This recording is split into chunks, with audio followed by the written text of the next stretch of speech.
दोस्तों, क्या आप जानते हैं कि यूकैरियोटिक सेल को इतना एडवांस सेल क्यों कहा जाता है? क्या सिर्फ एक ट्रू न्यूक्लियस होने की वजह से ये एक एडवांस सेल है या फिर इसके कुछ और हिडन फीचर्स हैं?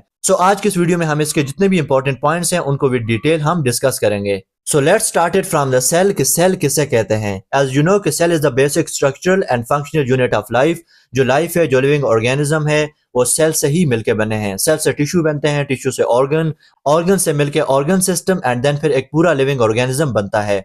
यहाँ पर डियर लिसनर्स, बहुत सारे लिविंग ऑर्गेनिज्म ऐसे भी हैं जो कि सिर्फ एक सेल पर मुश्तमिल होते हैं।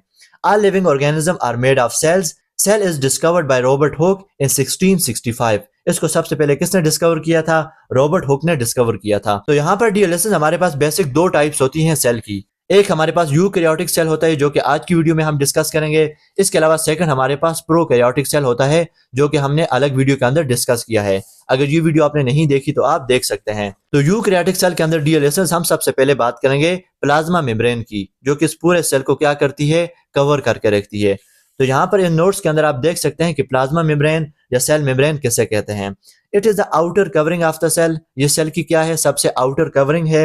It protects the cell. ये सेल को प्रोटेक्ट करती है and control what enters and leaves. It is selectively permeable and made of lipids, bilayer and protein. तो यहाँ पर देखिए डियर लिसनर्स, ये क्या है? सिलेक्टिव परमिएबल है कि कौन सी चीजें सेल के अंदर आएंगी, कौन सी चीजें सेल से बाहर जाएंगी। सिलेक्टिवली चीजों को अलाउ करती है अंदर आने में और बाहर जाने में। इसके अलावा ये सेल की प्रोटेक्शन के लिए मोस्ट इंपॉर्टेंट है। सेल को प्रोटेक्ट करती है, जो एक्सटर्नल एनवायरनमेंट है उससे डिफरेंशिएट करके रखती है। इसके अलावा डियर लिसनर्स, ये फास्फोलिपिड बाइलेयर से मिलकर बनी हुई है। तो यहाँ पर इसकी एनाटॉमी के अंदर आप देख सकते हैं कि ये हमारे पास क्या है? सेल मेम्ब्रेन है और ये फास्फोलिपिड बाइलेयर से मिलकर बनी हुई है। एक लेयर आपको ऊपर नजर आती है, एक लेयर आपको ये नीचे नजर आती है, जिसे फास्फोलिपिड बाइलेयर कहते हैं। तो डियर लिसनर्स, ये हम फ्लूइड मोज़ेक मॉडल में डिटेल से डिस्कस करेंगे। नेक्स्ट हम बात करते हैं साइटोप्लाज्म की। ये जो बाकी एरिया आपको नजर आता है जिसके अंदर ये सारी की सारी सेल ऑर्गेनल्स प्रेजेंट हैं, इस एरिया को नाम दिया जाता है साइटोप्लाज्म का। Jelly like fluid inside the cell and it holds all the cell organelles. और ये क्या करता है? जितनी भी सेल ऑर्गेनल्स हैं, ये जेली लाइक फ्लूइड क्या करता है? उनको होल्ड करके रखता है। नेक्स्ट हम बात करते हैं न्यूक्लियस की। ये जो स्ट्रक्चर आपको नजर आता है, इसको नाम दिया जाता है न्यूक्लियस का। तो न्यूक्लियस के मोस्ट इंपॉर्टेंट पॉइंट क्या है? तो यहाँ पर नोट्स के अंदर आप देख सकते हैं कि it is the control centre of the cell. ये सेल का क्या है? कंट्रोल सेंटर है। It contains genetic material like DNA and control growth, metabolism, reproduction. It's surrounded by nuclear membrane.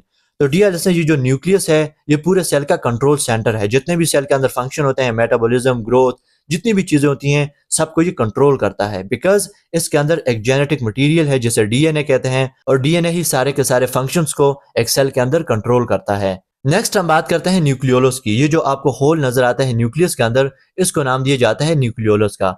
इसके मोस्ट इंपॉर्टेंट पॉइंट क्या है? It found inside the nucleus. ये nucleus के अंदर प्रेजेंट है। इसके अलावा इट मेक्स राइबोसोम। इसका मोस्ट इंपॉर्टेंट फंक्शन क्या है? राइबोसोम को बनाना। And it is important for protein production. और आपको पता है कि जो राइबोसोम है वो प्रोटीन की फैक्ट्रीज हैं, प्रोटीन बनाते हैं। और राइबोसोम को कौन बनाता है? न्यूक्लियोलस। सो इनडायरेक्टली इसका क्या काम है? प्रोटीन की सिंथेसिस करवाना। नेक्स्ट हम क्रोमेटिन की बात करते हैं। ये जो आपको न्यूक्लियस के अंदर जो नेटवर्क नजर आता है, इसको बोलते हैं क्रोमेटिन। और क्रोमेटिन किसे कहते हैं? डीएनए प्लस हिस्टोन प्रोटीन मिलके क्रोमेटिन बनाते हैं। It carries genetic information. ये जेनेटिक इंफॉर्मेशन को कैरी करता है। It forms chromosomes during cell division. और इसका काम क्या है? क्रोमोसोम बनाना। जब ये कंडेंस होगा तो कंडेंसेशन की वजह से ये क्रोमोसोम बनाएगा और क्रोमोसोम बनने के बाद जो सेल है वो क्या होगा? डिवाइड होगा, जो कि हम सेल डिवीजन के अंदर डिस्कस करेंगे। नेक्स्ट हम बात करते हैं डियर लिसनर्स राइबोसोम की। तो यहाँ पर आप देख लीजिएगा कि ये हमारे पास है राइबोसोम।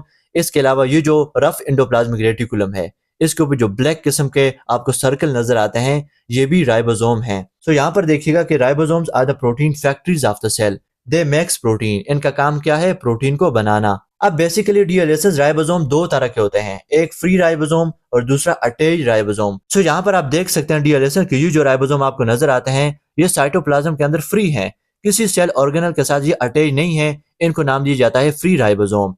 दूसरे नंबर पे आ जाता है अटैच्ड राइबोसोम। और ये क्या करते हैं? रफ एंडोप्लाज्मिक रेटिकुलम के ऊपर अटैच्ड हैं। यहाँ पर आप देख सकते हैं कि जो रफ एंडोप्लाज्मिक रेटिकुलम है, इसके ऊपर ये आपको राइबोसोम नजर आते हैं। जो ब्लैक कलर से मैंने आपको यहाँ पर दिखाया हुआ है, ये कौन से राइबोसोम है? अटैच्ड राइबोसोम है। नेक्स्ट हम बात करते हैं एंडोप्लाज्मिक रेटिकुलम की। और इसकी बेसिकली दो टाइप्स हैं, एक रफ एंडोप्लाज्मिक रेटिकुलम और एक स्मूथ एंडोप्लाज्मिक रेटिकुलम।